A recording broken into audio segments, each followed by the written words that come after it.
आज के major geopolitics update से एक क्विक लुक लेते हैं। सबसे पहले बात करते हैं डेवोस वर्ल्ड इकोनॉमिक फोरम 2026 की। इस साल डेवोस सिर्फ इकोनॉमी तक लिमिटेड नहीं रहा, बल्कि जियोपॉलिटिक्स का एक मेजर स्टेज बन गया है।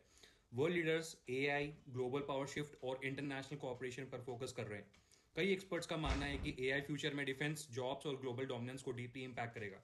साथ ही कुछ कंट्रीज फील कर रही है कि डेवोस ज्यादा वेस्टर्न सेंट्रिक हो गया है, जिसके चलते ग्लोबल साउथ नए प्लेटफॉर्म्स एक्सप्लोर कर रहा है। अब बात करते हैं ग्लोबल मार्केट्स और एनर्जी की। जो पॉलिटिकल टेंशन की वजह से मार्केट्स वोलेटाइल बने हुए हैं। गोल्ड जैसे सेफ हेवन एसेट्स में मूवमेंट देखा जा रहा है और ऑयल प्राइसेस को लेकर अनसर्टेनिटी बढ़ रही है। इंडियन ऑफिशियल्स का कहना है कि ऑयल जियोपॉलिटिक्स अब टेम्पररी इशू नहीं, बल्कि परमानेंट वोलाटिलिटी का फेस है, जो इन्फ्लेशन और इकोनॉमिक दोनों को इंपैक्ट करेगा। चलते हैं यूक्रेन रशिया कॉन्फ्लिक्ट की तरफ। यूक्रेन, रशिया और यूएस के बीच यूएई में टेक्निकल लेवल टॉक शुरू हुई है, जहां सीज फायर और कॉन्फ्लिक्ट डी एस्केलेशन पर डिस्कशन हो रही है। ये टॉक्स इंपॉर्टेंट है क्योंकि 3 साल से ज्यादा हो चुके हैं इस वॉर को, और ग्लोबल इकोनॉमिक्स भी इनडायरेक्टली इफेक्ट हो रही है।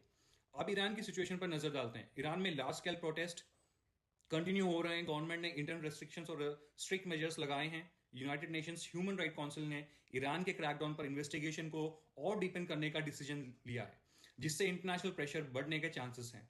फाइनली ग्लोबल पावर शिफ्ट की बात करते हैं। वेस्टर्न लेड इंस्टीट्यूशंस पर क्रिटिसिज्म बढ़ रहा है और चाइना और global south countries alternative alliances influence